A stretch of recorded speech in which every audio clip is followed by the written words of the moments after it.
દાંતા તાલુકામાં 39 ગ્રામ પંચાયતોની 100 ઉપરાંત બૂથ ઉપર યોજાનારી ચૂંટણીને લઈને તડામાર તૈયારીઓનો પ્રારંભ થઈ ચૂક્યો છે। આજે ઉમેદવારોના ફોર્મ ચકાસણી શરૂ કરવામાં આવી હતી। આ સમગ્ર ચૂંટણી પ્રક્રિયામાં કામગીરી કરનાર પ્રિસાઇડિંગ ઓફિસર તેમજ અન્ય મતદાન કર્મચારી લગભગ 500 ઉપરાંત કર્મચારીઓને આજે તાલીમ આપવામાં આવી હતી। આ વખતે વર્ષો બાદ ફરી એકવાર બેલેટ પેપરથી મતદાન થનાર હોય તમામ કર્મચારીઓને મતદાન પેટી ખોલવાની સાથે મતદાન કરવા અને ત્યારબાદ પેટી સીલ કરવા સુધીની સમજણ આપવામાં આવી હતી। ખાસ કરીને બૂથ ઉપર સંપૂર્ણ તકેદારી રાખવા સૂચન કરવામાં આવ્યું હતું, જેમાં 700 ઉપરાંત મતદાન હોય ત્યાં 2 પેટી મૂકવાનું પણ આયોજન કરવામાં આવ્યું છે। જ્યારે પ્રિસાઇડિંગ ઓફિસરને પણ મૂંઝવતા પ્રશ્નોની સમીક્ષા કરવામાં આવી હતી।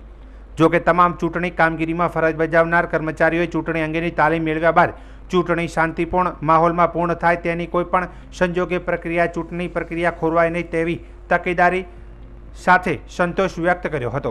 આ સમગ્ર ચૂંટણી પ્રક્રિયા દરમિયાન કોઈ અનિચ્છનીય બનાવ ન બને તે માટે પૂરતો પોલીસ બંદોબસ્ત પણ રાખવામાં આવશે તેમ જણાવવામાં આવ્યું હતું।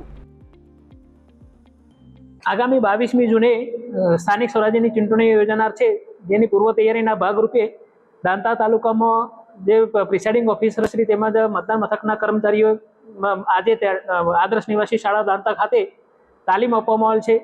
તાલીમમાં બેલેટ પેપર કઈ રીતે વાળવું તેમજ શું શું તકેદારી રાખવી તે બાબતની માસ્ટર ટ્રેનર શ્રી દ્વારા આજે તાલીમ આપી। વધુમાં જો 700 કરતાં વધુ મતદારો હોય તેઓ 2 પેટી રાખવાની વ્યવસ્થા કરવામાં આવનાર છે અને કોઈ અનિચ્છનીય બનાવ ન બને તે માટે પૂરતો પોલીસ બંદોબસ્ત પણ ગોઠવવામાં આવનાર છે। તે બાબતે પણ પૂરતી તકેદારી રાખવા બાબતે માસ્ટર ટ્રેનરશ્રી દ્વારા સુંદર મજાની તાલીમ આપવામાં આવી છે। ગ્રામ પંચાયત સામાન્ય સભા ચૂંટણી જે છે આજે ઘણા લાંબા સમય પછી આવી રહી છે, ત્યારે આપ સૌ જોઈ રહ્યા છો કે ઈવીએમ દ્વારા તો સૌ અધિકારીગણ, અમારો પ્રિસાઇડિંગ ઓફિસર અને પોલિંગ સ્ટાફ સામાન્ય ચૂંટણીઓમાં કામગીરી કરતા હોય છે, પરંતુ અત્યારે બેલેટ પેપરથી આ વર્ષે જ્યારે ચૂંટણી થઈ રહી છે ફરીથી, તો બેલેટ પેપરની પ્રક્રિયામાં સૌથી અગત્યની બાબત એ છે કે જ્યારે પેટીને ખોલવાની હોય છે સવારના પૂરમાં, ત્યારે મોકવોલ થઈ અને પછી પેટીને સરનામા ટેગ લગાવી અને પેટી સીલ કેવી રીતે કરવી, ત્યાર પછી તમામ નાગરિકો જે કે મતદારો છે એ મતદારો મત આપવા માટે આવે ત્યારે તેમને બેલેટ પેપરથી મતદાન કરાવવાનું થઈ રહ્યું છે।